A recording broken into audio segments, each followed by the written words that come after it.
可现下蓝忘机想去，纵然魏无羡再是不满，也只好从了他，现去街边找人询问。没多久，不知从何处冒出一个格外热情的小贩，主动提议要为他们引路。本来魏无羡还纳闷这小贩为何如此热心，很快就明白了他葫芦里卖的什么药。随行了没几步，小贩便凑过去跟蓝忘机搭话：“公子，你是不是在阴间有放心不下的人？”魏无羡不想蓝忘机被揭了伤疤，正要替他回话，蓝忘机却先行点了头。小贩又道：“那你有没有什么话想跟他说，却没来得及说的？”蓝忘机愣了愣，又点头。这一点头，可不正好着了那小贩的道。只见他眼睛一亮，喜上眉梢道：“那公子你可来对地方了。我们这儿恰好有这么一个宝地，叫做烧信台。这个烧呢，既是焚烧的烧，也是烧信的烧。你若是有什么话要对那人说的，就写在纸上，再放到烧信台上去烧，等到纸烧成灰了，信就烧到阴间去了。不过嘛，也不是随便什么信都能烧得过去的，得用一种开过光的纸墨来写才行。这纸墨得了神仙保佑，自然嘛就要金贵一些。”魏无羡见这小贩终于露了狐狸尾巴，打算三言两语将他打发走。可就在这时，他听见蓝忘机问：“多少钱？”这就要看你对那人有多少情谊了。俗话说得好，心诚则灵嘛。香火钱给的越多，神仙越知晓你的诚意，送信自然也能送得麻利点。蓝忘机给了小贩一整锭银子。魏无羡看直了眼，一整锭银子，他的心都在滴血。小贩接过银子，笑得直不起腰，恭恭敬敬将这位大财主护送至那所谓的烧信台，又神秘兮兮地递给他一张宣纸和一小碟清水。小贩解释道：“这清水看似寻常水，却是一种开过光的神水，写在纸上看不见，可放在烧信台上烧上一会儿，字就显形了。这就意味着信上的内容已经被收信人读到了。”蓝忘机端坐于台前写信，魏无羡在一旁观望，瞧不见纸上写了些什么，却看见他写了很多，几乎没有停过笔，洋洋洒洒便是一整页。写完了一页纸，他又去找小贩要了一张纸，然后又给了小贩一整锭银子。魏无羡深吸一口气，姑苏蓝氏的钱难道真是从树上长出来的吗？最后蓝忘机这封信写了整整3页纸，3张空白的宣纸放在烧信台上焚烧，不消片刻便显出字来。小贩在一旁卖笑说好话，让蓝忘机尽管放心，信已经完好无恙地送达了，他的心意收信那人一定都知晓了。蓝忘机轻轻点了点头。魏无羡实在是看不下去，悄咪咪跟蓝忘机道：“韩光俊，你是不是第一次碰到这种江湖骗子？那清水就是混了些白醋，遇热变了色罢了，跟开没开过光没关系的。”蓝忘机道：“我知。”魏无羡瞪大眼：“那你还给他钱？还往那纸上写了那么多字？他就这么一把火给你烧了，信也寄不到阴间去，没人读得到的。”蓝忘机垂了垂眸，静静道：“无妨。”你……魏无羡手攥成拳，又悻悻然松开，心里很不痛快。他望着那几张燃烧中的信纸，每张都写得满满当当，就连边角都填了字，死活也想不通。蓝湛这么个闷葫芦，怎么就能有这么多话要写给那个人看啊？上辈子他跟我说过的话，拢共加起来都凑不满一张纸吧，而且光无聊2字，估计就占了一大半。今日魏无羡带蓝忘机来赶相会，本是想让他看看这人世间还有很多热闹的美好的东西，这样或许他就不会再画地为牢，对一个回不来的人念念不忘。魏无羡无非是觉得蓝忘机不该喜欢一个死人，他喜欢的人应该是鲜活的，能够在他身边时时刻刻陪伴他的，能够听见他每一句想说的话，并在第一时间给予最热情的回应。没想到就算身在闹市，蓝湛心心念念的还是那个死人。一时间，魏无羡像是被人抽干了精力，本来已经安排好了一晚上的行程，现在也提不起兴致了。好在小贩主动请缨，给蓝忘机当起了向导，引着他去拜菩萨，魏无羡肩上没了担子，便没精打采地跟在后面。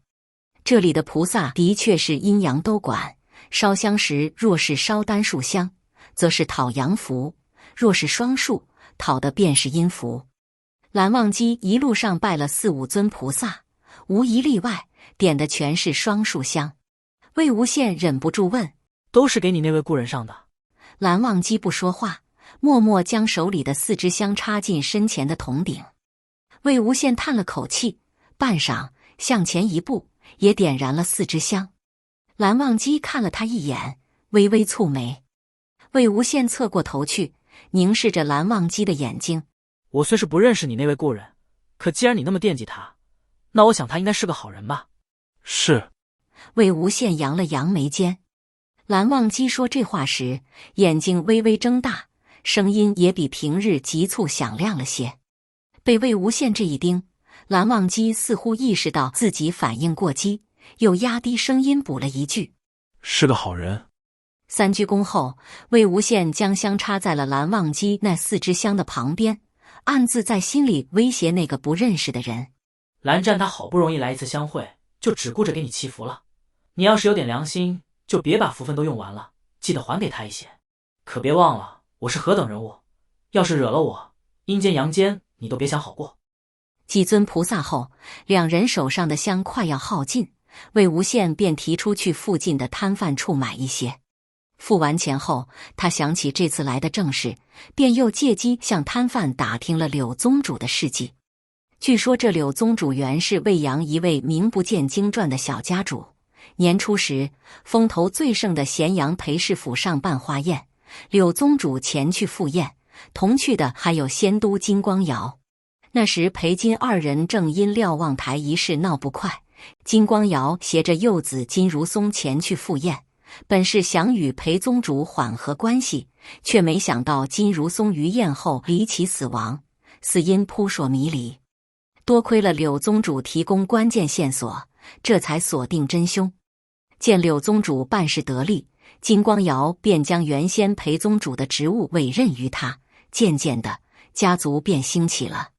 至于案件如何侦破，金如松又是如何遇害，这等机密细节，也不是随便能传出来的，再问也问不出个所以然来。问完话后，魏无羡又在这街上四处转了转。这地方卖的东西极具地方特色，与陇东的夜市差别甚大。不过还是有一个共同点。魏无羡蹲在一个卖画本的地摊前，随手翻了几本后，不禁感叹出声：怎么全是夷陵老祖？之前在陇东随手买的那几本画本，魏无羡已经拜读完了。前几个还挺有意思，越往后看却越发腻味，无非就是奸淫掳掠、杀人放火那档子事。光看眼前这些画本的名字，也都是些换汤不换药的东西。魏无羡真是奇了怪了。难道我不在的这些年里，民间就没什么别的新鲜事了吗？摊主大咧咧道：没办法，架不住老百姓爱看，多少书肆都指着这夷陵老祖养活呢。就像那乱葬岗围剿，这都多少年了，每年都在出新编，新编出完又新编。前几天乱葬岗围剿周年祭，这不又出了一个新编，结果呢，刚摆出来，没几个时辰就被抢光了。我这还是特意又进的一批货呢。我劝你，看着了就赶紧买吧，否则说不定哪天就买不。魏无羡心里猛然一震。等等，你说什么？摊主一脸茫然。魏无羡的心越跳越快。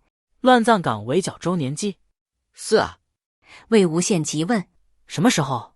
摊主狐疑地扫了他一眼：你从哪儿来的？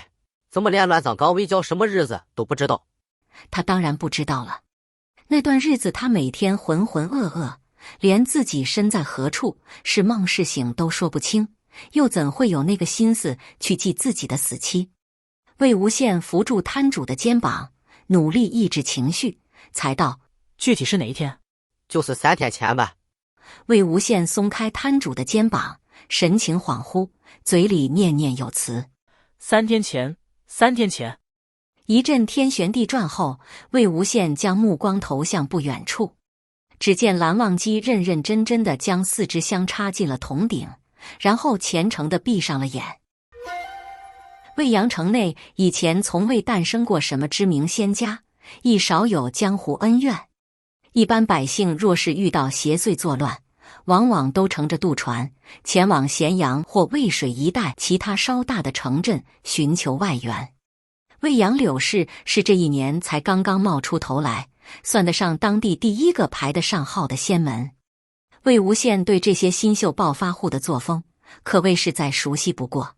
当初乘着射日之争东风兴起的几个家族，无一不火急火燎地给自己修个气派的大门，在每日穿金戴银，招摇过市，恨不得将头发丝都裹上一层富贵的金粉。殊不知底蕴当真深厚的仙门才不会搞这些花里胡哨的东西。就像那云深不知处，一进门迎面而来的就是一块方方正正、朴实无华的大石头，可那也不妨碍人家是正儿八经的百年世家。